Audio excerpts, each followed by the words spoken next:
आदरणीय व्यासपीठावरील उपस्थित पूजनीय वर्ग आणि इथे जमलेल्या सगळ्या माझ्या मित्रमैत्रिणींनो, थोडं ताट बसूया. थोडं ताट बसायचं. पाठीचा मणका जेवढा शक्य होता येईल तेवढा ताट ठेवा. डोळे बंद करा. दोन्ही हात गुडघ्यांवर ठेवायचे. दोन्ही हात गुडघ्यांवर ठेवा. खोल श्वास आत घ्या. श्वास बाहेर सोडा. Just deep breathe in. Very slowly breathe out. मनात कोणतेही विचार येऊन देऊ नका. लक्ष फक्त श्वासावर केंद्रित करा. श्वास आत घ्या. स्लोली बाहेर सोडा. माझ्या मागून मोठ्याने प्रार्थना म्हणायची. मी एकटी आहे, तुम्ही सगळेजण आहात. थोडी मोठ्याने प्रार्थना म्हणायची. ओम सहनाववतु सहनौ भुनक्तु सह वीर्यं करवावहै तेजस्विनावधीतमस्तु मा विद्विषावहै. ओम शांति शांति शांति.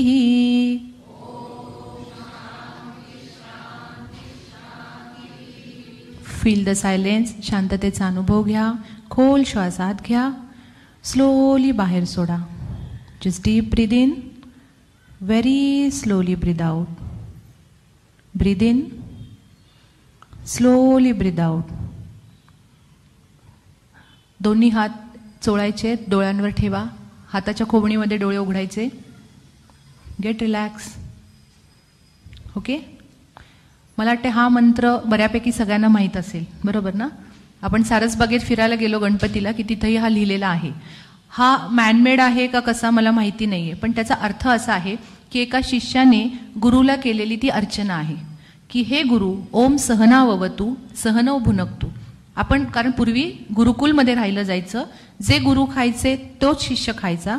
ओम सहनाववतु सहनौ भुनक्तु. आपण एकत्र राहतो, एकत्र खातो. सह वीर्यम करवावय. आपल्या दोघांचं बल, वीर्य, ताकद एकच आहे, परंतु तेजस्विनावधीतमस्तु मा विद्विषावय. पण तुमच्यामधला जो काही तेजाचा अंश आहे त्यातला थोडा माझ्या अंगी यावा, अशी एका शिष्याने गुरुला केलेली अर्चना आहे. याचा अर्थ असा अजिबात समजू नका की ज्योत्स्ना पाटील मॅडम इथं खूप मोठं गाढ ज्ञान घेऊन आलेले आहेत आणि मॅडम प्लीज मला काहीतरी द्या. No, never. ह्याचा अर्थ असा आहे, flexion is the universal attitude of the body. आईच्या उदरामध्ये जेव्हा आपण असतो तेव्हा पूर्णतः हात पाय संकुचित करून किंवा फ्लेक्स करून आपण बसलेलो असतो. जेव्हा आईच्या योनीतून बाहेर येतो तेव्हा पहिल्यांदा आपली एक्सटेन्शन मुवमेंट असते आणि तिथं पहिला मी जागा होतो. मी, I am doctor Jyotsna Patil, I am something. आणि मग माझा प्रवास त्या मीचा सुरू होतो आणि ह्या मीच्या प्रवासामध्ये आपण हे विसरूनच जातो की एक्झॅक्टली मी इथं जन्माला का आलेलो आहे. मी आजच सकाळी, आज रविवार होता, रिओरिएंटेशन प्रोग्राममध्ये हा प्रश्न मी काही पेशंटना विचारला. एक पेशंट म्हटला माझ्या कुटुंबाचं कल्याण करण्यासाठी मी इथं आलेलो आहे. ओके. दुसऱ्या यांनी सांगितलं की जास्तीत जास्त चांगलं शिकण्यासाठी मी इथं आलेली आहे. एका पेशंटने सांगितलं की काही समजतच नाही, देवाने पाठवलं म्हणून मी आलो. खूप प्रत्येकाची वेगळी वेगळी उदाहरणं. उत्तर एकच आहे, मी आनंद घेण्यासाठी आणि आनंद देण्यासाठी जन्माला आलेलो आहे. इतर जसे प्राणी तसाच मी एक प्राणी. इतर प्राण्यांना फक्त भुकेची आणि झोपेची गरज असते, तशीच मलाही त्या दोनच गोष्टींची गरज आहे. पण फक्त बुद्धी आणि वाणी ह्या दोन गोष्टींची देण मनुष्य प्राण्याला झाल्यामुळे मनुष्य प्राणी हा इतर प्राण्यांच्या पेक्षा श्रेष्ठ झाला. आणि मग तो ओम सहनाववतु सहनौ भुनक्तु सगळं विसरून त्याचं स्वतःचं असं एक विश्व तयार होत गेलं.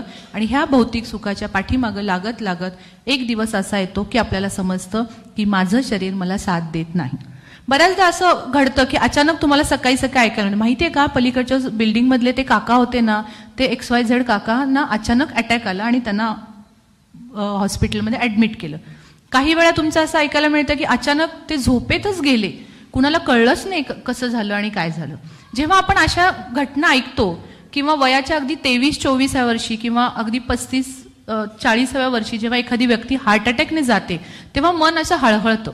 पण नकळत आपण स्वतःचा विचार करून जातो की ही घटना माझ्या बाबतीत घडली तर मग काय करायला पाहिजे. आणि मग तुमच्या डोक्यात एकच गोष्ट येते की नाही, मग तेलकट तुपट नाही खाल्लं, रोज मी व्यायाम केला, मग मला काहीही होणार नाही. माय डिअर फ्रेंड्स, आज मी जे काही गोष्टी सांगणार आहेत आजपर्यंत तुमच्या वाचनात पण त्या आल्या नसतील. बऱ्याचशा तुम्हाला कॉन्ट्राव्हर्सी वाटतील की अरे मी तर हे असं ऐकलं होतं आणि ह्या मॅडम तर काहीतरी वेगळं सांगतात. पण मी तुम्हाला सायंटिफिकली सांगायचा प्रयत्न करेन. मी सायन्सशी भोगती आहे आणि सगळ्यात महत्वाची गोष्ट आहे ती म्हणजे प्रत्येक गोष्टीला कारण असल्याशिवाय म्हणजे कुठल्याही कर्माला कर्त्याची गरज असते, तेव्हा कर्ता आपण स्वतःच असतो. सगळ्यात पहिली महत्वाची गोष्ट आहे, हार्ट डिझीज होण्यामागची 6 महत्वाची कारणं आहेत. पहिलं कारण वय. वयोमानानुसार आपल्या सगळ्यांच्या धमन्या कडक होत जाणार आहेत. जिथं जिथं धमनी कडक होणार आहे तिथं तिथं ब्लॉक होण्याचे चान्सेस हे जास्त असणार आहेत. मग ते मेंदूत असू दे, मानेमध्ये असू देत, पोटात असू दे, हृदयात असू दे किंवा किडनीमध्ये असू दे. दुसरी महत्वाची गोष्ट असते ती म्हणजे खाण्यापिण्याच्या सवयी. तुम्ही 2 जेवणांच्या मध्ये अंतर जास्त ठेवत असाल, जे खाऊ ते तितकं पौष्टिक खाल्लं जात नाहीये, डोक्यात काहीतरी विचार आहे त्याचा परिणाम तुमच्या डायजेशनवर होतोय, तळलेले पदार्थ वारंवार खाण्यात येतात, बऱ्याचदा तळलेले पदार्थ तुम्ही आवडीनुसार खाणार नाही. काही वेळा आपण फील्ड वर्कवर आहे, कुठतरी बाहेर गेलेलो आहे आणि मग अशा वेळी वारंवार आपल्याला ते खावेसे लागतात. आत्ताच ह्या 4-5 वर्षाचं मी सांगत नाही, तुमच्या अगदी वयाच्या 20-25 पासूनच्या ह्या घटना घडत आलेल्या असतात. त्याहीपेक्षा स्मोकिंग व्हेरी कॉमन. ड्रिंक्स घेणारे लोक किंवा तंबाखू इथं ठेवून काम करणारे किंवा मिशरी लावणारे जे लोक आहेत यांच्यामध्ये हे आजार फार कॉमन होतात. सिंपल गोष्ट सांगते, इथं काही पेशंट्स असणार आहेत हार्ट पेशंट, त्या डॉक्टरांनी पण सांगितलं असणार जेव्हा तुम्हाला अटॅक येईल तेव्हा कृपा करून जिभेच्या खाली गोळी ठेवा. म्हणजेच जिभेच्या खाली आणि संडासची जी जागा असते जिथं तुम्ही पंचकर्म आणि हे घेता, बस्ती वगैरे जे घेता, संडासची जागा ज्याला आपण रेक्टम म्हणतो ते आणि जिभेच्या खाली सगळ्यात फास्ट ॲब्सॉर्प्शन असतं. शोषून घेण्याची क्रिया त्या भागाची आपल्या मानवी देहाची जास्त असते. म्हणून जेव्हा तुम्हाला अटॅक येतो तेव्हा आम्ही तुम्हाला जिभेखाली गोळी ठेवायला सांगतो. आणि त्याच ठिकाणी जेव्हा आपण तंबाखूची गोळी ठेवतो किती फास्ट ॲब्सॉर्प्शन त्या टॅनिक ॲसिडचं, निकोटिनिक ॲसिडचं होणार याचा विचार करा. त्याहीपेक्षा पुढची गोष्ट आहे ती म्हणजे अनकंट्रोल डायबिटीज आणि अनकंट्रोल बीपी. जसं एकावर एक फ्री ऑफर ऐकली, एका शर्टवर दुसरा शर्ट फ्री, एका साडीवर दुसरी साडी फ्री, बरोबर ना? आपण आजकाल बऱ्याच अशा ऑफर ऐकतो. तसं डायबिटीज आणि बीपीचा पेशंट असेल तर हार्ट ब्लॉकेजेस फ्रीमध्ये येतात. काही करू नका तुम्ही. जेव्हा ते अनकंट्रोल राहणार आहे फ्रीमध्ये तुम्हाला हार्ट ब्लॉकेजेस होणार आहेत. चौथी महत्वाची गोष्ट आहे ती म्हणजे मानसिक ताणतणाव. बऱ्याचदा आपल्या आयुष्यामध्ये ताणतणाव नसतात. माझं म्हणणं पटतंय का बघा. सुदृढ बालक स्पर्धेला बऱ्याचदा मला काही ठिकाणी इन्व्हाइट करतात की मॅडम तुम्ही या, जज म्हणून या वगैरे. मग सुदृढ म्हणजे काय? शारीरिक सुदृढता असेल, गुटगुटीत असेल, वजन चांगलं आहे, चुरूचुरू बोलतो, सुदृढ बालक स्पर्धेत पहिला मत. मी थोडीशी जरा वेगळी मताची आहे. माझं माहेर हे वारकरी संप्रदायातलं आहे आणि त्यामुळे लहानपणापासून जे बघत आले त्यातनं मी एक माझी डेफिनेशन तयार केली. ती कुणाला पटो अगर न पटो, बिईंग अ डॉक्टर मी माझ्या कन्सेप्टनुसार जाणारी आहे. सगळ्यात पहिली महत्वाची गोष्ट, सुदृढता ही 4 गोष्टींवर डिपेंड असते. नंबर 1 शारीरिक, नंबर 2 मानसिक, नंबर 3 आपण समाजात राहतो, कळपात राहतो, सामाजिक उन्नती, आणि नंबर 4 आध्यात्मिक उन्नती. जोपर्यंत ह्या 4 गोष्टी तुमच्या सोबत आहेत तर आणि तरच तुम्ही सुदृढ म्हणून म्हटलं जातं. आणि मानसिकता ज्याला आपण म्हणतो टाईप ए पर्सनॅलिटी, छोटं कारण असतं त्याच्यावर खूप विचार केला जातो, अशा व्यक्तींच्या मध्ये हे आजार फार कॉमनली सापडतात. आणि त्याही पेक्षा कुठलेही कार्डिओलॉजिस्ट आजपर्यंत तुम्हाला ह्याबद्दलची माहिती देणार नाहीत. ती म्हणजे आपण पुण्यासारख्या मेट्रो सिटीत राहतो तर प्रदूषण. ह्या सगळ्याचा परिणाम होऊन आपल्या शरीरात असे काही टाकाऊ पदार्थ तयार होत आहेत की जे शरीराच्या बाहेर टाकून देणं गरजेचं असतं. नंबर 1 तुम्हाला मला सगळ्यांना माहित असलेला कोलेस्ट्रॉल, चरबी, बरोबर ना? चरबी 2 प्रकारची असते, एक चांगली चरबी, एक वाईट चरबी. चांगली चरबी ज्याला आपण हाय डेन्सिटी लिपोप्रोटीन म्हणतो ते तुमच्या प्रिव्हेंटिव्ह मेकॅनिझम मध्ये काम करत असतं. मी इतकं का डिटेल सांगतेय, बऱ्यापैकी तुमच्या सगळ्यांचे कोलेस्ट्रॉलचे रिपोर्ट असतात.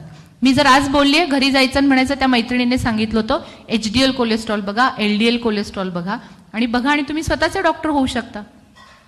जेवढं तुमचं हाय डेन्सिटी लिपोप्रोटीन HDL चांगलं तेवढं तुम्ही हार्ट ब्लॉकेजेस पासून लांब राहता.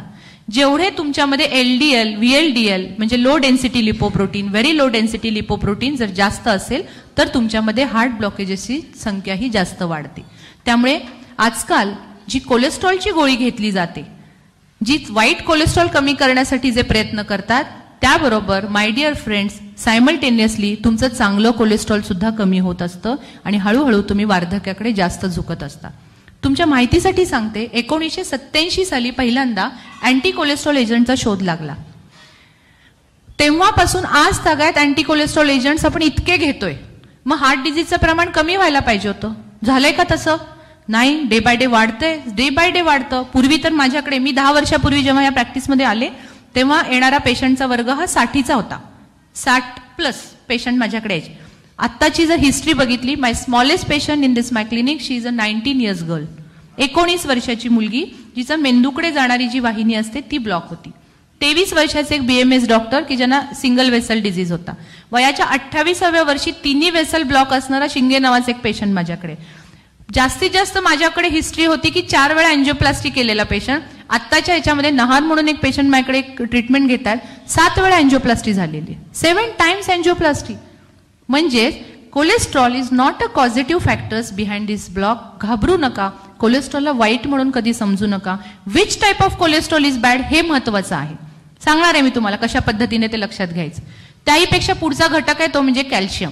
हे तुमच्या हाडांमधलं कॅल्शियम नाही.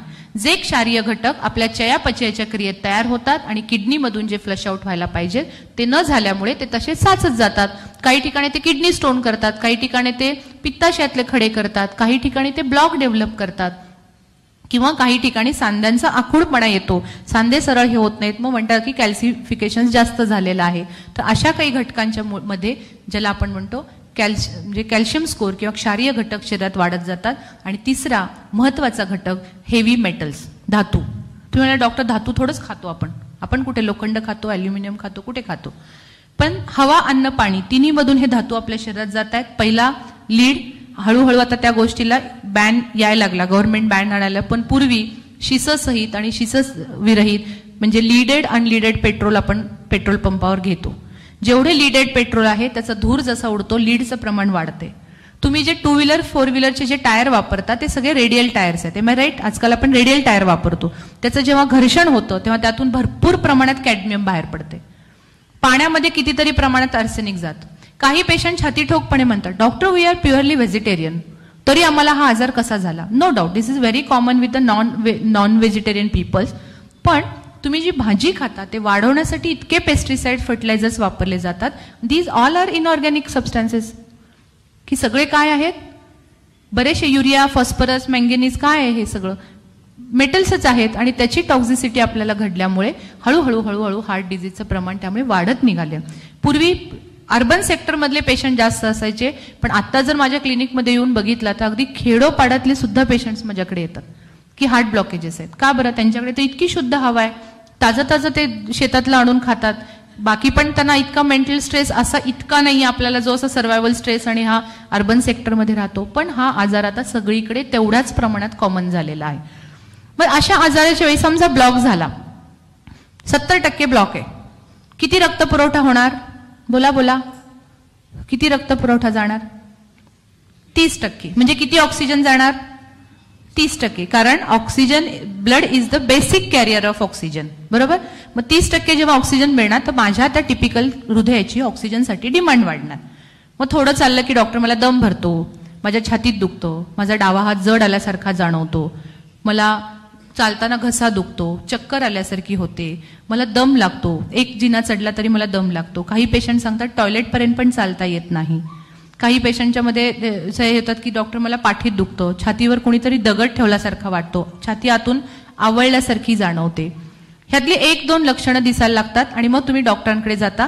आम्ही तुमची अँजिओग्राफी करतो आणि there are 2 options for you. One is angioplasty, second one is bypass surgery. What is mean by plasty? इथे प्लास्टी कोणाची झाली आहे का? अँजिओप्लास्टी. ह्याचं हे माहिती आहे? झालेली आहे, अँजिओप्लास्टी झालेली आहे. ओके. किती वर्षापूर्वी? Good. Are you okay? Good. अध्यात्माची कास धरला तर तुम्हाला काही त्रास होणार नाही. मेंटली रिलॅक्स, रिअली तुम्ही मेंटली रिलॅक्स राहणार आहे. अँजिओप्लास्टी म्हणजे एक स्प्रिंग फक्त टाकली जाते आणि जो डायमीटर, व्यास कमी झालाय तो फक्त वाढवण्याचा प्रयत्न करतात, ब्लॉक काढला जात नसतो. What is mean bye bypass surgery? एक नको असलेली वाहिनी हातातली नाही तर पायातली काढतात आणि रक्त पुरवठा हा बायपास करून जात असतो. इथेही ब्लॉक काढला जात नाही. अशी कुठलीही प्रोसेस नाहीये जिथे आम्ही ब्रशने खरवडतो, इकडून आम्ही ब्लड पुश करतो, तिकडनं सगळा ब्लॉक निघून जातो. हे फक्त बेसिन साफ करताना होतं. पेशंट सगळे म्हणतात ब्लॉक काढणार का डॉक्टर, तुम्ही ब्लॉक काढणार का? ब्लॉक कुठलाच डॉक्टर काढू शकत नाही. का? त्या वाहिन्या इतक्या मायन्यूट असतात की त्या साध्या डोळ्याने दिसत नसतात. त्यामुळे त्या वाहिन्यांना हात लावणं हे शक्यच नसतं. मग अशा ठिकाणी रक्तपुरवठा हा 2 प्रकारे असतो. सगळ्या सस्तन प्राण्याला परमेश्वराने एक देणगी दिलेली आहे. पहिली देणगी आहे ती म्हणजे कोलॅटरल सर्क्युलेशन. मुख्य आर्टरी समजा काही कारणाने ब्लॉक झाली, ती त्या भागाला सप्लाय करू शकत नाहीये, तर तिथं नवीन नवीन केशिकांचं जाळं तयार होतं आणि त्या भागाचा ब्लड सप्लाय सुधारला जातो. ह्याचं एक उत्तम उदाहरण सांगू मी. आपण जेव्हा आईच्या उदरात असतो, 1 सेल स्टेजमध्ये असतो, एक पेशी ना, एक मेल गॅमेट येतो, फिमेल गॅमेट येतो, दोन्ही युनाईन होतं आणि एक पेशी तयार होते. एकाचे 2, 2चे 4, 4चे असं करून एवढा मोठा मानवी देह तयार होतो. जेव्हा आपण 1 सेल स्टेजमध्ये असतो त्यावेळी आसपास कुठं काहीही नसतं, काही नाही, म्हणजे कुठली वाहिनी नसते, रक्तवाहिनी नसते, काही नसते, एक म्युकस मेम्ब्रेन असतं, बुळबुळीत पदार्थ असतो. हळूहळू ब्रेनला ट्रिगर मिळतं की हे लाईव्ह आहे, हे जिवंत आहे, ह्याला मारून उपयोग नाहीये. मग ब्रेन काय करतं? ग्रोथ फॅक्टर्स डेव्हलप करायला लागतं आणि त्या ठिकाणी तुमच्या गर्भाशयाकडे जाणाऱ्या ज्या वाहिन्या असतात त्याच्या असंख्य वाहिन्या तिथं डेव्हलप होतात, नवीन वाहिन्या डेव्हलप होतात आणि त्याचा एक सगळा क्लस्टर फॉर्म होतो आणि नंतर आपण त्याला वार असं म्हणतो. सस्तन प्राण्यांच्या मध्ये प्लासेंटा किंवा वार तयार होते. अशी काही वार वगैरे तयार होत नाही, पण ह्याच्यातनं मला एकच उदाहरण द्यायचं आहे की रिजनरेशन हे पॉसिबल आहे. नवीन वेसल्स ह्या फॉर्म होत असतात. कोलॅटरल सर्क्युलेशन हे अशाच एक पद्धतीनं आहे की जिथे ही वाहिनी ब्लॉक होते तिथे ह्या कोलॅटरल सर्क्युलेशन्स अल्टिमेटली डेव्हलप व्हायला लागतात आणि ह्या डेव्हलप झालेल्या ह्या वेसल्स ज्या असतात त्या तुम्हाला रक्तपुरवठा देत असतात. फॉर एक्झाम्पल 100% ब्लॉक असणारे काही पेशंट्स असतात, 100% ब्लॉक, थेंबर रक्त पुढे जाणार नाही ना, मग पेशंट इमिजिएटली गेला पाहिजे. जातो का? नाही. रक्त पातळ व्हायच्या गोळ्या घेतल्या जातात. मी माझी लाईफस्टाईल चेंज करतो डॉक्टर, मला ऑपरेशनची भीती वाटते, मला कुठली चिरफाड करून घ्यायची नाहीये, असे बरेच कारण सांगून पेशंट आमच्याकडे येत नाहीत. पण ह्यावेळी जो रक्तपुरवठा त्यांना मिळत असतो तो त्यांना कोलॅटरल्स कडून मिळतो. पण समजा काही कारणाने पेशंटने लक्षच दिलं नाही तर मग काही वर्षानंतर हे पेशंट आमच्याकडे हार्ट फेल्युअर म्हणून येतात. सो कोलॅटरल सर्क्युलेशन ही डेव्हलप करणं ही एक निसर्गता आहे, घटना आहे. पण वयोमानानुसार रक्तातले काही घटक कमी पडले, तुम्ही डायबिटीजचे पेशंट आहात, बीपीचे पेशंट आहात, तर हे कोलॅटरल सर्क्युलेशन फास्ट डेव्हलप होत नाही. एक्झॅक्टली ह्या ठिकाणी बऱ्याचशा काही IV ट्रीटमेंट्स, सलाईनच्या काही ट्रीटमेंट, काही मशीनच्या ट्रीटमेंट्स आहेत.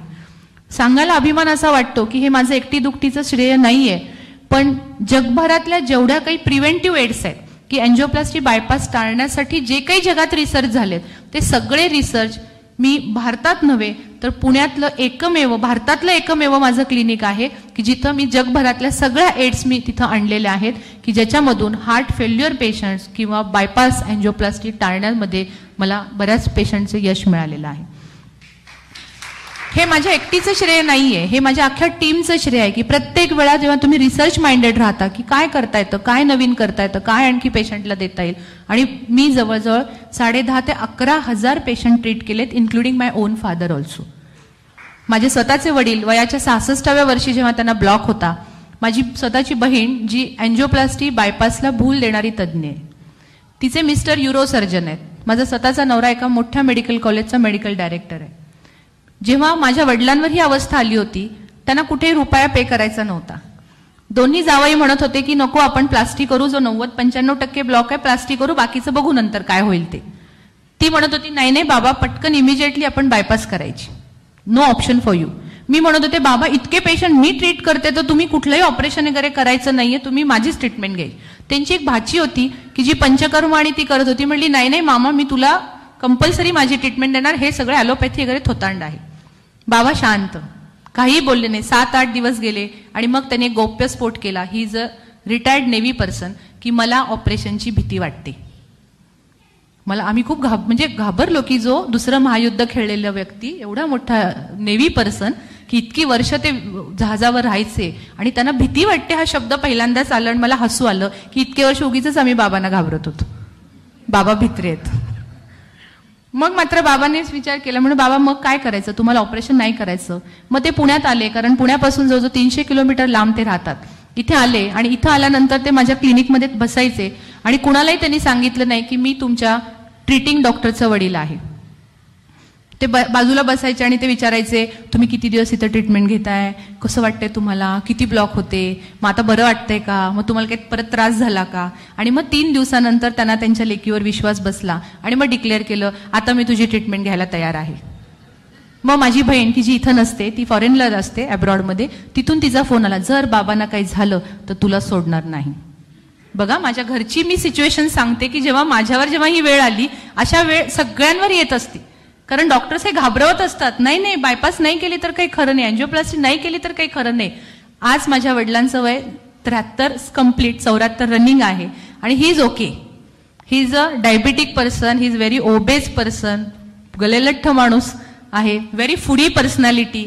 खाणं हे त्या नेव्हीमनचं काहीतरी, ते आर्मी नेव्हीच्या लोकांचं काय असं आय डोंट नो, पण very foodie personality, diabetes, hypertension. पण अजून बाबांना ह्या 7-8 वर्षात, तर त्यांना 8 वर्ष झाली, कुठलाही अटॅक वगैरे आलेला नाही आणि ही इज अ ओके.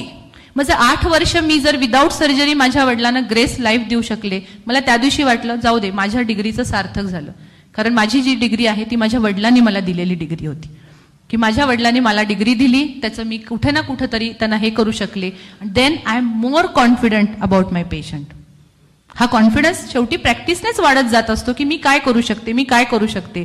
त्यानंतरचा माझा प्रत्येक क्षण हा इतका कॉन्फिडंटली गेला की आज पुन्हा प्रिव्हेंटिव्हचा अगदी 650-700 स्क्वेअर फीट मधलं आज जवळजवळ 3000 स्क्वेअर फीटचं मोठं युनिट करायला मला खूप बळ मिळालं. कदाचित ते माझ्या वडिलांचे आशीर्वाद असतील, कदाचित माझ्याकडे येणाऱ्या पेशंटचा तो आशीर्वाद असेल. So you can avoid your surgery. ह्या ठिकाणी काही किलेशन किंवा काही मशीन बेस्ड ट्रीटमेंट असतात की ज्याच्यामध्ये कोलॅटरल सर्क्युलेशन खूप चांगल्या पद्धतीने डेव्हलप होतं. मला सांगायला अभिमान वाटतो की गेल्या 1 वर्षापासून मी हार्ट फेल्युअर क्लिनिक चालवते. हार्ट फेल्युअर पेशंटला कुठेही जगभरात ट्रीटमेंट नाहीये. जेव्हा हार्ट पंपिंग 20%, 30%, 25%, 10% असणारे सुद्धा पेशंट माझ्याकडे येतात की ऑलरेडी डॉक्टरांनी सांगितलं असतं की ह्या पेशंटला काही करू शकणार नाही. बायपास अँजिओप्लास्टी तर फार लांबची गोष्ट आहे, मेडिकल लाईन ऑफ मॅनेजमेंटवर जेवढे दिवस जगेल तेवढं जगेल. कित्येक पेशंट 4-4, 5-5 वर्ष काहीही त्या पेशंटना होत नाही. मला खूप बरं वाटत असतं. पेशंट जेव्हा जातो तेव्हा मला असं वाटतं परत येईल की नाही सांगता येत नाही. Very high risk patient. जेव्हा नेक्स्ट टाइम ते आमच्या क्लिनिकमध्ये दिसतात, खूप बरं वाटतं, खूप छान वाटतं की अरे वा, पेशंट परत आला. कित्येक पेशंट आहेत की ज्यांना वैष्णव देवीला जायचंय, मला अमरनाथला जायचंय डॉक्टर, मला हजला जायचंय डॉक्टर. आम्ही कुणालाही मी फिटनेस सर्टिफिकेट देत नाही. कसं देणार एवढा हाय अल्टिट्यूडला, आणि ह्याला पण पेशंट काय कुठून रिपोर्ट्स मिळवतात, गॉड नोज कुठले डॉक्टर्स त्यांना देतात. पण नंतर मात्र पेशंट आम्हाला तीर्थ घेऊन येतात, प्रसाद घेऊन येतात. डॉक्टर जाऊन आलो, तुमच्यामुळे अमरनाथ घडलं. हे घडलेली गोष्ट आहे. मी तुम्हाला का हे सगळं सांगते, बिलकुल हार्ट ब्लॉकेजेसना घाबरू नका. थोडी जीवनशैलीत बदल केला आणि काही ट्रीटमेंट्स घेतल्या तर तुम्ही या सगळ्यापासून वाचू शकता. आणि फार काही गरज नाहीये, तुम्हाला ऍडमिट व्हायची गरज नसते, तुमचं दैनंदिन कामकाज कुठं बिघडवायची गरज नसते. फक्त काही मेडिसिन्स किंवा काही IV ट्रीटमेंट्स वगैरे एक ठराविक वेळेत घ्यावं लागतात आणि थोडीशी लाईफस्टाईल मॉडिफिकेशन करावं लागतं. लाईफस्टाईल मॉडिफिकेशन म्हणजे आहे काय मॅडम?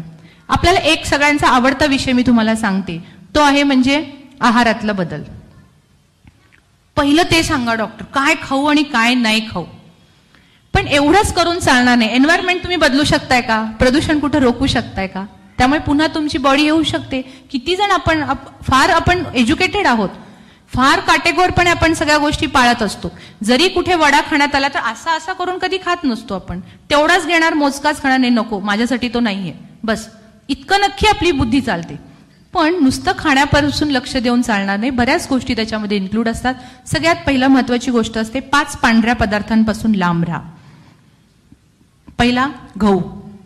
सगळ्यांच्या असे भुवया उंचल, काय सांगताय मॅडम, पोळी बंद करा, चपाती बंद करा, बेकरी प्रोडक्ट्स नाही खायचे, जगायचं कसं मग? इथं तुम्ही सगळेजण अशा काही काळात आहात की 1960-70चा काळ ज्यांना चांगला आठवत असेल तर, आपल्या भारतामध्ये हरित क्रांती कधी आली? 1960 साली. ग्रीन रिव्हॉल्युशनरी इयर म्हणतात. का तर त्यावेळी अन्नधान्याचा तुटवडा व्हायला लागला, लोकसंख्या वाढायला लागली. मग मिलोची ज्वारी, मिलोचा गहू हा बाहेरून आयात करण्यात आला आणि मग पहिला गहू हा पंजाबमध्ये लावण्यात आला आणि भरपूर उत्पन्न घेतलं. त्यापूर्वी महाराष्ट्रात गहू हा बेताचा असायचा. मॅक्सिमम ज्वारी, बाजरी, नाचणी ही आपल्याकडे महाराष्ट्रात जास्त पिकायची. जो गहू पिकायचा तो खपली गहू होता, काळा गहू होता. त्याचं उत्पन्न पण कमी होतं. त्यामुळे सणावाराला पुरणाची पोळी, पाहुणे आले तरच पोळी, किंवा उपास सोडायला चपाती खायची, शंकराला चालत नाही भाकरी. मला इतकं आश्चर्य वाटतं ह्या असल्या काही शब्दांचे. कुणी बघितलंय काय आहे? आणि जेव्हा मी गोकर्ण महाबळेश्वरला गेले माझ्या सासूबाईंना घेऊन, आणि तो आत्मलिंगाला अभिषेक घालायला मला सांगितलं, आणि एवढं मोठं ताट त्यांनी दिलं. त्या ताटात इतके धान्य कुठले कुठले होते, आवर्जून माझी नजर ज्वारीकडे गेली. म्हटलं माय गॉड आई, अहो ज्वारी शंकराला चालत नाही. पटकन सासूबाई म्हणल्या, इथल्या शंकराला चालतं, कर्नाटकच्या शंकराला चालते, महाराष्ट्रातल्या शंकराला चालत नाही. It's a part of joking. पण त्यावेळी आपल्याला गव्हाचं उत्पन्न कमी असल्यामुळे फक्त कधीतरी आपण काळा गहू खात होतो. खपली गहू जर आठवत असेल तर बघा, त्याला कूस असायची, त्याला लव असायची, त्याच्यावर फायबर जास्त असायची, आणि असा गहू आपण घेत होतो. त्याच्यात ग्लुटेनिन नावाचा एक घटक नव्हता, की जो मानवी आतड्यांकडे आता डायजेस्ट होत नाही. तुम्ही जे आता सिहोर, लोकवन आणि कुठले कुठले गहू खाता, हे सगळ्यामध्ये ग्लुटेनिन नावाचा एक घटक आहे की जो आपल्या आतड्यांकडून डायजेस्ट होत नाहीये. आणि मग असं अनडायजेस्टेड ग्लुटेनिन हे तुम्हाला इन्फ्लमेटरी ऍक्शन करतं, इन्फ्लमेटरी सूज आणण्याचं काम करतं. ही सूज कुठं कुठं येते? तुमच्या वाहिन्यांना आतमधून येते, आणि कुठल्याही ब्लॉकेजेसची सुरुवात ही इन्फ्लमेशनने होत असते. मग बघा आजकालचे तुम्ही आजकालच्या हे पण म्हणता, मी व्यायामाची थोडी भोगती आहे, मला मॅनी आहे म्हणलं तरी चालेल. गजानन महाराजांची मी भक्त आहे. वयाच्या 8वीला असल्यापासून मी एकासनी पारायण वगैरे सगळं करते. माहित नाही, आई करायची, तिचं बघून बघून शिकले. पण जेव्हा जेव्हा मी दरवर्षी वारी करते, जशी जमेल त्या पद्धतीने करते, पण वर्षाला मी कंपल्सरी जाते शेगावला. मी जाताना नेहमी शूज माझ्या सोबत ठेवते. मला कुठेही उतरू देत, गजानन वाटिकेच्या इथे उतरू देत, नाही तर रेल्वे स्टेशनवर उतरू देत, जशी मला कुठली अवेलेबिलिटी होईल तशी. तिथून मी माझे शूज घालते आणि जॉगिंग करत जाते. कधी कधी माझा नवरा म्हणतो, तुझे जर पेशंट असतील आणि बघितले तर, अरे इट्स अ आयडॉल फॉर हिम, त्यांच्यासाठी आयडॉल आहे की त्यांचे डॉक्टर स्वतः एवढे एक्सरसाइज करतायत, काय त्याच्यात लाजण्यासारखं आहे? कुठंही जावा, तुमचे शूज तुमच्या सोबत पाहिजेत. जसं तुम्ही गोळी बरोबर घेता किंवा हे करता, ह्या सगळ्या गोष्टींच्या मध्ये एक्सरसाइजच्या बाबतीत सांगायचं हे झालं तर व्यायाम हा जीवनाचा अविभाज्य घटक म्हणून आपण बघतो. ही सूज कमी आणण्यासाठी जे जे काही प्रयत्न आहेत ते सगळे मी तुम्हाला सांगणार आहे. पण आजकालच्या ज्या तरुण मंडळींकडे जर तुम्ही बघितलं तर बघा, तुम्ही उठता बसता त्रास होतो गुडघ्याचा. आजकाल तुमच्या सुना मुली सांगत असेल, आई ग कंबरच खूप दुखते. आजकाल होतच नाही. तुम्ही जेवढ्या स्पीडने काम करता, तुम्ही करता तेवढं सुद्धा काम आजकालच्या तरुण मंडळींना जमत नाही. मी एक्सरसाइजला सकाळी सकाळी जेव्हा निघाले होते, एका ठिकाणी मला आठवते अशा मिडल एजच्या महिला होत्या आणि त्यांच्या चर्चा चालली, कशाच्या आजकालच्या पोरी आलेत, आजकालच्या तरण्या झालेत बरण्या आणि म्हाताऱ्या झालेत हरण्या. मला वाक्य एवढं आवडलं, मी आवर्जून पुढे गेलेली, परत मागे आले, म्हटलं काय म्हणलात काकू, परत एकदा सांगा. अहो खरंच बोलले, आजकालच्या तरण्या झालेत बरण्या, बरण्यासारख्या नुसत्या बसून असतात, कुठेही जात नाहीत, हालत नाहीत, आणि आमच्यासारख्या बघा म्हाताऱ्या कशा हरण्यांसारखे टनाटन टनाटन उड्या मारत जातात. बरोबर. सो हे जे काही आजकालच्या मुलींना होत नाही, दुखतंय, खुपतंय, हे होतंय, ते कुठंतरी ग्लुटेनिनचा एक्सेस इंटेक असल्यामुळे आहे. त्यामुळे गव्हाचं अन्न जेवढं कमी करता येईल तेवढं करा. ज्वारी, बाजरी, नाचणी तिन्ही समप्रमाणात एकत्र घ्यायची, त्याचं मिक्सिंग करा आणि त्याची भाकरी ही जास्तीत जास्त खायची. डायबिटीजची लोक असो किंवा कुणी असो, जसं भाकरी बरोबर भाजी तोंडीला लावता तसं उलट करा, भाजी बरोबर भाकरी तोंडीला लावा. कळलं? म्हणजे मॅक्सिमम भाज्या खा, मिनिमम कार्बोहायड्रेट्स घ्या. जेवढे कार्बोहायड्रेट इंटेक जास्त, जेवढे पिष्टमय पदार्थ तुम्ही जास्त खाल, तेवढा तुमच्यामधला डायबिटीज किंवा इन्फ्लमेटरी ऍक्शन्स ही तुमच्यामध्ये जास्त होणार आहे. त्यामुळे सगळ्या पेशंटना, सगळ्यांना मी सांगते, व्हॉट्सॲप आणि फेसबुकसाठी इंटरनेटचा वापर करण्यापेक्षा अशा काही रिसर्चेससाठी वापर करा. काय आहे, का बरं मॅडम गहू नको म्हणतात, जावा एकदा रिसर्च करा, सांगा मुलांना, काढ रे मला सगळं माहिती काढून दे जरा. सगळी माहिती अवेलेबल असते, मराठीत असते, हिंदीत असते, सगळ्या लँग्वेजमध्ये असते. दुसरा गोष्ट आहे ती म्हणजे तांदूळ. पॉलिश केलेला तांदूळ वापरायचा नाही. कसं ओळखायचा पॉलिश केला नाही पॉलिश केला? पाण्यात टाकला, आरपार दिसला, पॉलिश राईस. इंडिया गेट, शक्ती भोग आणि कुठला कुठला कोहिनूर बासमती, ये बासमती, दावत बासमती, सगळे असेच असतात. सगळ्यात बेस्ट कुठला माहितीये? राशनचा तांदूळ. पाण्यात टाकला की पांढरा पांढरं पांढरं पाणी होतं. त्यामुळे जेवढा फायबर इंटेक, जेवढा राईस कमी करता येईल तेवढा करा. व्हेरी लिटिल क्वांटिटी, आणि पॉलिश राईस घेऊ नका. तिसरा घटक आहे दूध किंवा दुग्धजन्य पदार्थ. जेवढे टाळता येईल तेवढे टाळा. त्याच्यामध्ये मला फार हे नाहीये, दुधामध्ये केसिन नावाचा एक घटक आढळतो आणि सगळ्यात महत्त्वाचं सॅच्युरेटेड फॅट असतं दुधामध्ये. आणि आपण जे दूध पितोय त्या गाई म्हशींना दूध वाढीचे इंजेक्शन्स दिलेले असतात, त्याचा परिणाम आपल्या डायजेशनवर होत असतो. त्याहीपेक्षा पुढचा घटक आहे तो म्हणजे साखर. डायबिटीज असो अगर नसो, साखरेपासून लांब राहा. त्याहीपेक्षा पुढचा घटक आहे तो म्हणजे मीठ. एक्सेस मीठ घेऊ नका, चवीपुरतं असेल ते हे करा. काही ना वरून खरट खायची सवय असते किंवा भजीवर वड्यावर एक्सेस मीठ टाकायचं आणि मग ते छान लागतं. खारवलेल्या मिरच्या, पापड, लोणची, एक्सेस खायची सवय. जेवढं टाळता येईल तेवढं टाळा.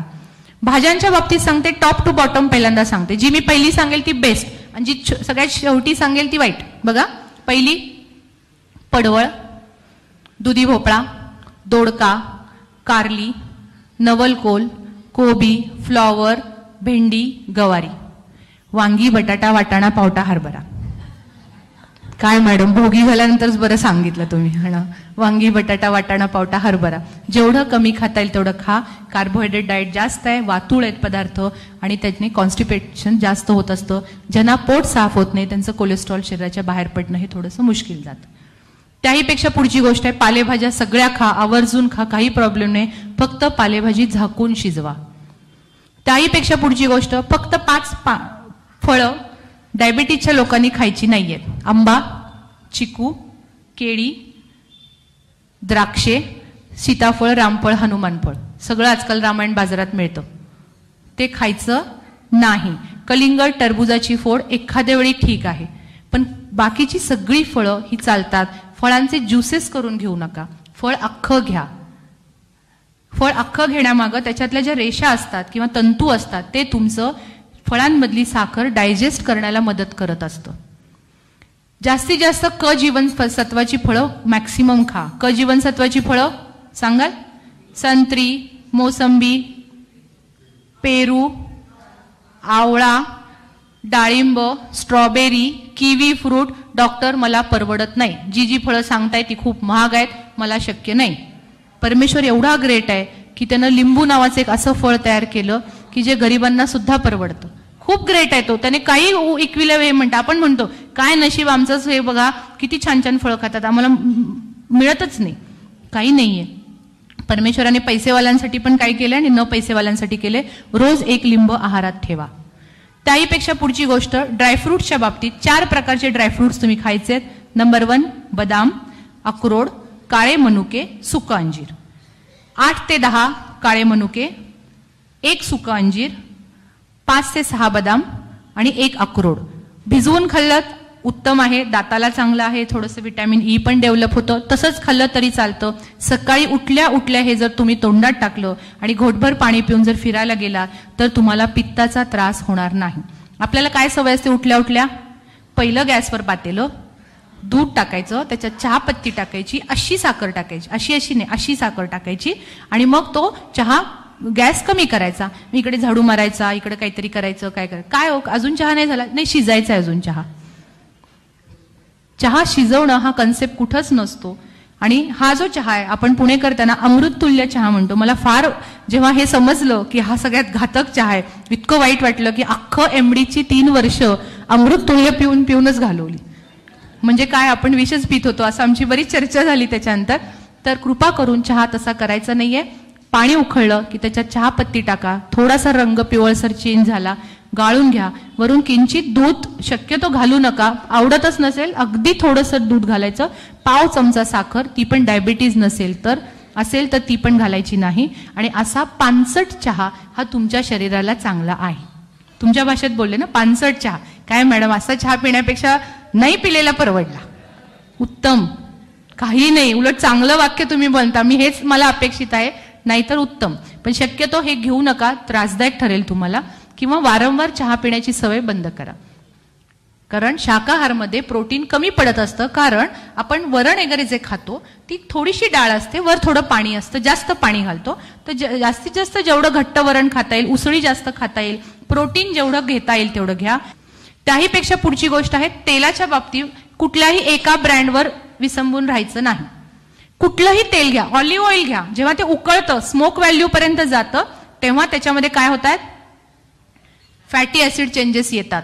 त्यामुळे कुठलाही तडका बिडकाचा जो प्रकार आहे ना तो तुम्हाला त्रासदायक ठरणार आहे। इंडियन वुमन्स मध्ये बऱ्यापैकी असतं की गॅसवर कढई ठेवायची, तापवायची, तेल ओतायचं, अगो बाई लसूण चेचायचा राहिला, अगो बाई माझं कांदाच चिरायचा राहिला, मग ते गॅस कमी करायचं आणि इकडं कटाकट सुरू असतं, तोपर्यंत त्याच्यात किती फॅटी ऍसिड्स येतात। त्यामुळे तळलेले पदार्थ खाऊ नका। प्रत्येक 5 लिटर तेलामागे 1 लिटर मोहरीचं तेल वापरा की जे चांगलं आहे, आणि शक्यतो कच्चं तेल जेवढं खाल तेवढे सांगते। जुना आहार लोकांचा असा होता की भाकरी, ठेचा कसा करायचा, त्यात भरपूर लसूण, कोथिंबीर, जिरा आणि मिरची, त्याच्यात कच्चं तेल घातलं जायचं आणि कांद्यासोबत ही भाकरी खाल्ली जायची। Am I right? हे मोस्ट एनर्जेटिक डाएट होता त्यांचा। आता ते लोक आता जर विचारलं तर काय म्हणतात, हा गरिबांचा डाएट आहे। तुमच्या माहितीसाठी सांगते, मिरची उत्कृष्ट अँटी कोलेस्ट्रॉल, अँटी कॅन्सराइज एजंट आहे।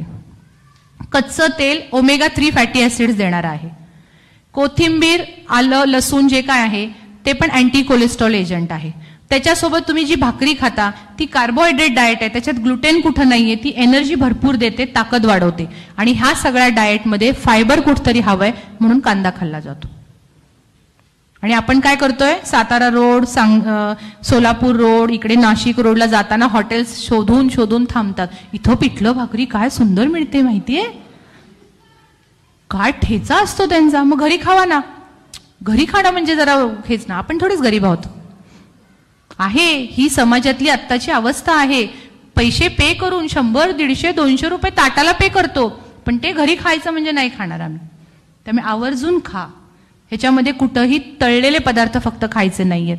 त्याहीपेक्षा पुढची महत्वाची गोष्ट आहे ती म्हणजे व्यसनांपासून लांब राहा। डॉक्टर अर्निश नावाचे एक सायंटिस्ट होते अमेरिकेचे, त्यांनी प्रिव्हेंटिव्ह कार्डिओलॉजीमध्ये बऱ्यापैकी खूप काम केलं। त्यांची एक स्टोरी मी तुम्हाला शेअर करायची।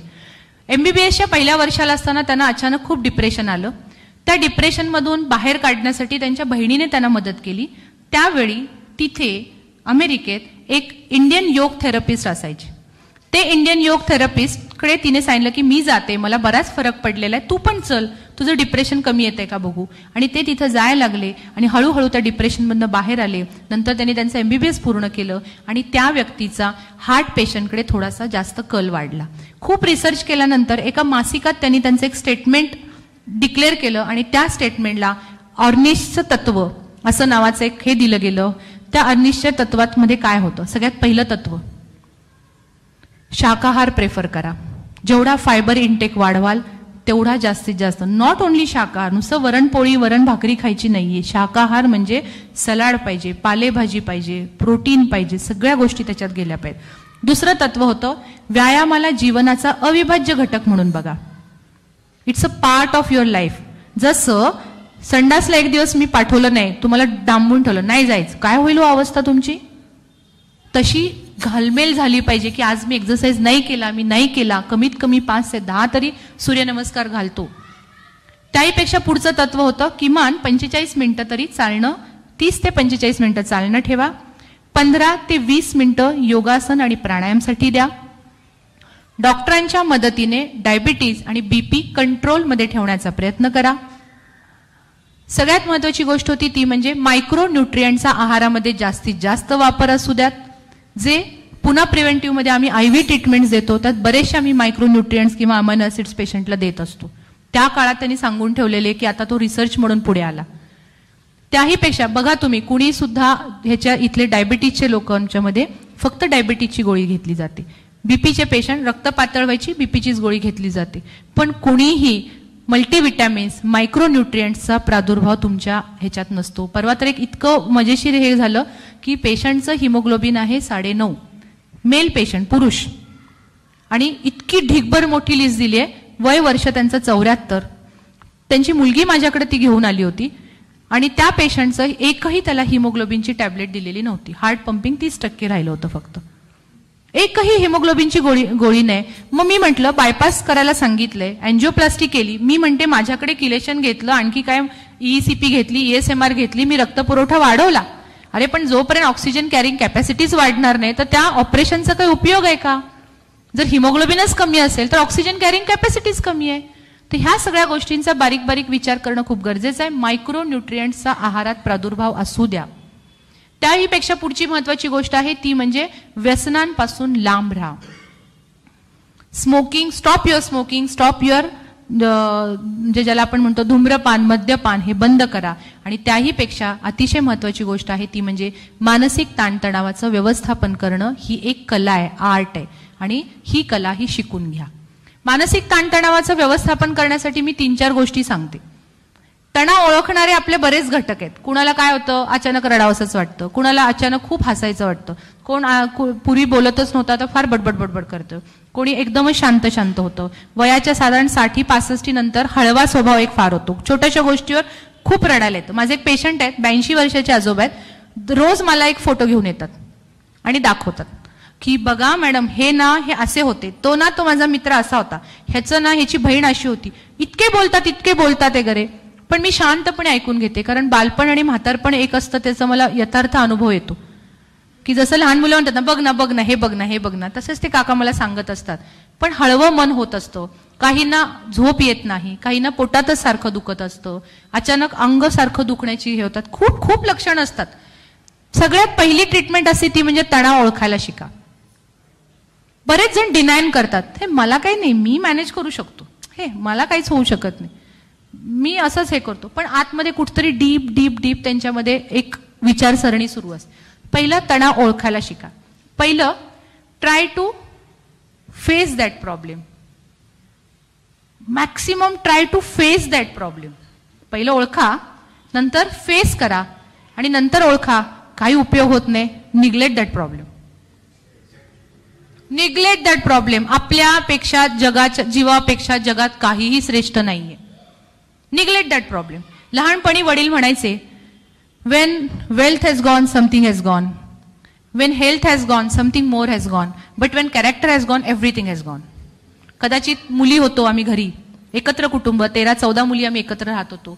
कदाचित त्यांना असं वाटत असेल माझ्या मुलीने इकडे तिकडे वाईट पाऊल टाकू नये. एक वडील म्हणून कुठल्याही वडिलांची ही अपेक्षा असणं. आणि वडील सांगत होते, आज जेव्हा मी जाते माहेरी आणि कधी बाबांच्या समोर, बाबा you was wrong that time, ते म्हणतात कसं काय, how, Wien wealth has gone something has gone. परत पैसे गेले, कष्टाने कमवू शकतो. वेन कैरेक्टर हैज गॉन, ठीक है बाबा, आजकल कैरेक्टर लोग ही तो सेलिब्रिटी बन के सब जगह घूम रहे, उसमें क्या बड़ी बात है. But Wien health has gone everything has gone. कारण त्या वेलचा, त्या नेम फेमचा, त्या सगळ्याचा उपभोग तेव्हाच होणार आहे जेव्हा तुमची हेल्थ तुमच्या हातात असणार आहे. खूप सुंदर जग देवाने दिलेलं आहे, पण ते जगायचं कसं ही एक कला आहे. आणि त्याच्यासाठी मी पतंजलीचे जे अष्टांग योग आहेत त्यातलं यम आणि नियमांच्या बाबतीत मी फार आग्रही राहते. माहित आहेत ना यम? कुठला यम माहितीये? रेड्यावर बसून येतो, शिंगवाला असतो, बरोबर ना? सगळ्यांना असं वाटतं नको गो बाई तसलं. मग यम दीपनाच्या दिवशी आपण काय करतो, दक्षिणेकडे दिवा ठेवतो, माझ्या घरावर तुझी साया नको. अरे कॉमन लक्षात घ्या, जोपर्यंत तुम्ही जागा रिकामी करणार नाही तोपर्यंत कुणाला दुसऱ्याला स्पेस कशी मिळेल, बरोबर ना? आपण जोपर्यंत जागा रिकामी केले तर कुणाला तरी स्पेस मिळणार आहे. हा सृष्टीचा नियम आहे, काही घाबरण्याची गरज नाहीये त्याच्यात. यम असा नाहीये. M means regularity. नंबर 1 अहिंसा, कायिक, वाचिक, मानसिक. मनातही आणू नका, कुणाला तोडतो मारतो, मारायला पण जाऊ नका, आणि बोलू पण नका, तुला ठेवतच नाही, तुझं वाटच लावतो, नका म्हणू. ताण येतो शरीरावर, खूप ताण येतो मानसिक. दुसरं सत्य, नेहमी खरं बोला. खोटं बोलायला खूप ताण द्यावा लागतो. मला बऱ्यापैकी सगळेजण म्हणतात की मॅडम तुम्ही नेहमी फ्रेशच दिसता. मी ज्या मेडिकल कॉलेजमध्ये प्रोफेसर म्हणून काम करते तिथे काही जण मला असे टोमण्याने बोलतात, ज्योत्स्ना पाटील मॅडम काय बाई 5 बोटं तुपात आहे, तिला काही टेन्शन आहे, निवांत फिरते, सासू आपलं सगळं घर बघते, तिचं सगळं तिच्या ह्याच्यात असं. अरे पण त्या सासूला मैत्रिणीसारखं सांभाळायला मलाही काही एफर्ट्स घ्यायला लागलेत. ते तुपात बोटं यायला, ते तूप लोण्यापासून काढायला मलाही काही एफर्ट्स घ्यायला लागलेत. मॅडम तुमचा चेहरा कायम कसा फ्रेश असतो, तुम्हाला काही टेन्शन नसतं का? असं काही नाहीये. सगळ्यांना टेन्शन प्रत्येकाच्या परीने वेगवेगळं असतं. आता तुमच्या समोर येताना मी जो एक पेशंट मॅनेज करून आले, काय दिव्य केले ते माझं मला माहिती, पण तो स्ट्रेस तिथल्या तिथे ठेवायचा. I just solve that problem, try to solve. मी भयंकर प्रयत्न केले, नाही काही होते, हा पेशंट मला आउट काढायचा, बस, बाकी दुसरं काही मला माहिती नाही. सो सत्य, खरं बोलताना कधीही ताण द्यावा लागत नाही, मग तुमचा चेहरा कायम फ्रेश दिसत असतो, छान वाटतं. दुसरं अस्तेय, लोभ करू नका. दुसऱ्याचं माझ्याकडे यावं त्याच्यासाठी बिलकुल प्रयत्न करू नका. माझं आहे, माझ्यामध्ये मी खुश आहे. अपरिग्रह, वाजवीपेक्षा जास्त संचय करू नका. का? माझ्या 3 पिढ्या बसून खातील एवढं कमवणार आहे. अरे मी डॉक्टर ज्योत्स्ना पाटील, माझा मुलगा हर्षवर्धन ज्योत्स्ना पाटील, तो आत्ता त्याचं नाव लावताना हर्षवर्धन जे पाटील लावतो. मी हयात आहे, अजून तरुण आहे, तोपर्यंत इनिशियल स्टेजमध्ये गेली, मी एका शब्दावर आली. आणि आपण काय विचार करतोय, माझ्या 3 पिढ्या बसून खातील, माझा नातू काय करणार आहे, त्याला काय माहितीये तिची आजी काय होती. तो म्हणेल हा ती चांगली डॉक्टर होती, पप्पा म्हणत होते ती चांगली डॉक्टर होती, एवढंच त्याला माहिती. तिने काय जंग पछाडले ते त्यांना काय माहित असणार आहे. आणि आपण काय म्हणतो 3 पिढ्यांपर्यंत सगळं माझं नाव काढलं पाहिजे. असे कशाचं नाव आहे आणि काय आहे. संचय करतो, भीती वाटते. मग माझा बँक बॅलन्स गेला तर. मोदींनी सगळ्यांना केवढं टेन्शनमध्ये टाकलं, इकडे पळलो तिकडे पळालो, सगळे पळा पळत होते, बरोबर ना. आणि त्या दिवशी रिअलाइज झालं बऱ्याच जणांना पैसा सर्वस्व नाही, बरोबर ना. काही नव्हतं तेव्हा सुद्धा आपण छान भाजी पोळी मस्त खाल्लीये. 2000ची नोट आपल्याला बँकेतून मिळाली तरी आपण मस्त एन्जॉय केलं, असं काही नाहीये. नावाला नुसतं या सगळ्या गोष्टी की माझा बँक बॅलन्स इतका आहे. भीती वाटते तो बँक बॅलन्स गेला तर. आता मी जर हे मंगळसूत्र घालून जर तुळशीबागेत गेली तर मी आधी 8 टाकणार, इथं पिन लावणार, अशी करून मी एन्जॉय करू शकेन का हो शॉपिंग माझं? नाही ना. अपरिग्रह, वाजवीपेक्षा जास्त संचय करू नका. आणि सगळ्यात शेवटचं आहे ते म्हणजे ब्रह्मचर्य. इथं कामवासना आणि ह्याचा काही संबंध नाही. ब्रह्मासारखं आचरण, सात्विक आचरण ठेवा, मानसिक ताण खूप कमी होतो. आहारात विचारात तुमची सात्विकता पाहिजे. नियम सगळ्यांना माहिती असतील, इथे कोण आहे का योगाचं स्नातक, नियम वगैरे माहिती असतील तर सगळेच आहेत. नियमांच्या बाबतीत पुन्हा सांगते, शौच, संतोष, तप, स्वाध्याय, ईश्वर प्रणिधान. शौच, शरीराला रोज आजचा काय डो साबण वापरायचा, थंडी आली, परत मग मेडिमिक्स वापरायचा, ह्याचा वास चांगला येतो. अरे मन फेअर अँड लवली होण्यासाठी सुद्धा आपले प्रयत्न पाहिजेत. नुसती शारीरिक स्वच्छता नाही तर शारीरिक आणि मानसिक स्वच्छता जेवढी ठेवाल तेवढं आपलं हे रिलॅक्स जातं लाईफ. तुम्ही टेन्शन फ्री राहता. आंघोळ केल्यानंतर बरं वाटतं का नाही? हलकं हलकं वाटत असतं. का आपण करतो तसंच मन हलकं हलकं होण्यासाठी सुद्धा काही प्रयत्न हे केलेच पाहिजेत. दुसरी महत्वाची गोष्ट असते ती म्हणजे संतोष. हॅपी मॅन बघितले, फेंगशुईचा आयटम तो घरात ठेवला तर घरात खूप चांगलं होतं. माझी बेडरूम ही आग्नेय कोपऱ्यात होती. किती मैत्रिणींनी सल्ले दे, अगो आग्नेय कोपऱ्यात कशाला बेडरूम बांधलीयस, ती कसं म्हणजे किती भांडणं होतील. नवरा बायकोंची भांडणी होतच असतात छोटी मोठी. ते आपल्यावर आहे किती केवढं ताणायचं आणि काय नाही करायचं ते. आणि मग मी आता माझं घर बांधून 10 वर्ष जेव्हा झाली तेव्हा मी आता नवऱ्याला म्हणते आपण जास्त नाही ना रे भांडलो, अगदी थोडंच भांडलो. म्हणजे चुकीचा कन्सेप्ट आहे, काही तसं नाहीये, काही नाहीये. अंडरस्टँडिंग कॅपॅसिटी ही खूप महत्वाची असते. सो मौज में रहो. कुठल्याही फेंगशुईचे आयटम आणि ह्याच्याशी गरज नाहीये. परमेश्वराने पण आपल्याला सांगितलं हसत खेळत राहा. तप, प्रत्येक गोष्टीत एक प्रकारचं सातत्य पाहिजे. ते भले तुमचं ट्रीटमेंट घेणं असो, गोळ्या घेणं असो, पथ्यपाणी करणं असो, व्यायाम असो. तपाचं कुठल्याही फलश्रुती ही चांगलीच आहे. पण आतापर्यंत आपण हेच ऐकत आलो ना हिंदू संस्कृतीत, इतकं तप केलं म्हणून हे मिळालं, त्या तपाची फलश्रुती अशी होती. जर तुम्हाला तुमची हेल्थ पाहिजे असेल तर हे पण एक तपच आहे. स्वाध्याय, चांगलं चुंगलं ज्ञान घेण्यासाठी प्रयत्न करा. दृक्श्राव्य, चांगलं ज्ञान. आजकाल प्रवचन कीर्तन ह्या गोष्टी आवडेनाशा झालेत बऱ्याच जणांना. माझ्या माहेरी रोज पोथी असते ज्ञानेश्वरीची. मग तिथं गेल्यानंतर माझ्या मुलांना मी अशी आवाजून बस, अरे बस ना जरा वेळ, एक रात्र आपण येतो, जरा बस ना, बघ काय म्हणतात बाबा, बघ काय चाललंय वगैरे. मम्मा बोरिंग आहे, नको इथे. ही आजकालची पिढी आहे. खूप समजावून सांगावं लागतं की अरे नाही, चांगलं चुंगलं ऐका. तेच एखादा मूवी बघायला जावा, पहिल्या रांगेत जाऊन पोरं खुश उभारलेली असतात.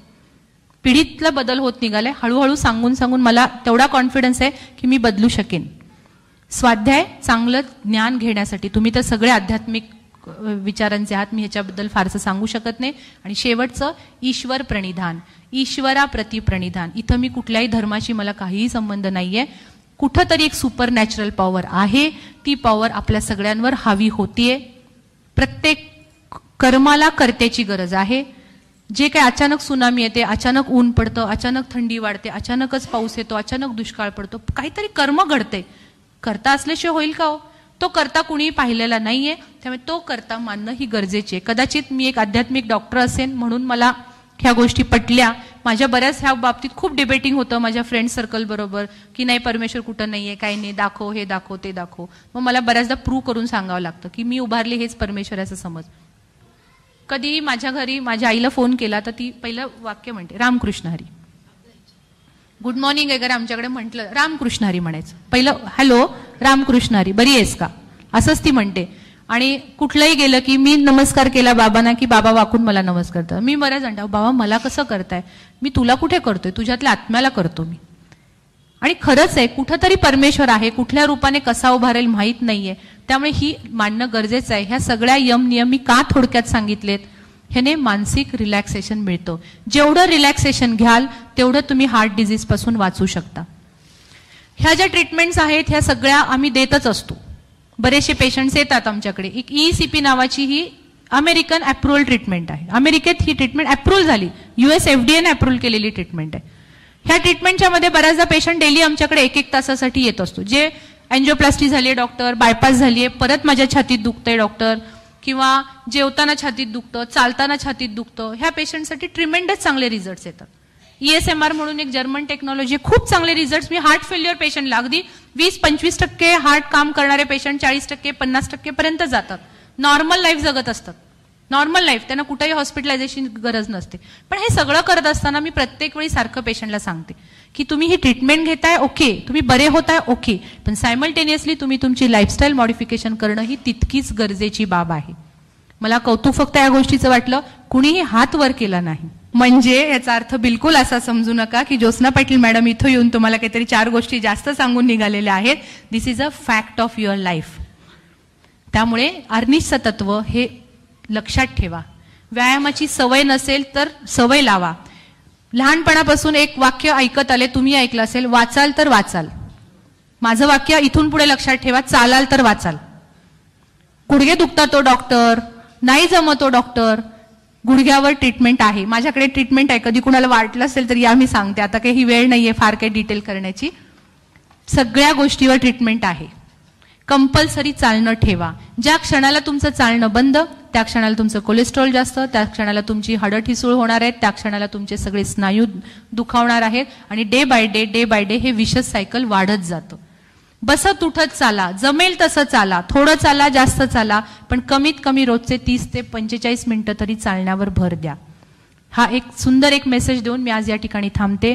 तुमच्या ह्या सगळ्या संयोजकांनी सगळ्यात मला आज अभिमानाची एक गोष्ट अशी वाटली की आज महाराजांच्या पुण्यतिथी, मला फार संत आणि याच्यापेक्षा मी असं म्हणते की सगळेचे विचार हे एकसारखे असतात. जेव्हा मला जनसेवा पुरस्कार मिळाला ह्या 2016चा, त्यावेळी पण असं होतं की ते गजानन महाराज ट्रस्ट वगैरे होतं, त्यांच्यातर्फे तो पुरस्कार जाहीर झाला. आपले मोहन जोशी, राहुल फाटे वगैरे बऱ्याच लोकांना, तो सदानंद मोरे वगैरे, त्या सगळ्यांना साहित्य संमेलनाचे अध्यक्ष, त्यापैकीच मी एक होते. आणि मला त्यावेळी मिळाल्यानंतर मी असं म्हटलं की संतांच्या संगतीमुळे ही सगळी गोष्ट घडतीये. मला कधीच असं म्हणलं नाही की माझी काही तर तेवढी ॲबिलिटी आहे म्हणून मला तो पुरस्कार मिळाला किंवा म्हणून मला लोक हे करतात. नाही, कुठंतरी ह्या संतांचा कृपा ही आपल्या सगळ्या ह्याच्यावर असते. जेव्हा मला ह्याचं इन्व्हिटेशन मिळालं की असं असं आहे मॅडम करणार का, आज ॲक्च्युली उद्या माझ्या मुलीची परीक्षा आहे, पण तरीही मी उद्या पहाटे मी इथून परत निघणार आहे, कारण माझी मुलगी इस्लामपूरमध्ये असते, माझ्या सासूबाईंच्या जवळ असते. पण मी उद्या पहाटे निघणार आहे. का तर आज मला इथलं हे घेणं गरजेचं होतं, कारण आजपर्यंत ज्या ज्या ठिकाणी व्याख्यानाला गेले मी कधीही कोणाकडून मानधन घेतलेलं नाहीये, कधीही कोणाकडून नाही घेतलं.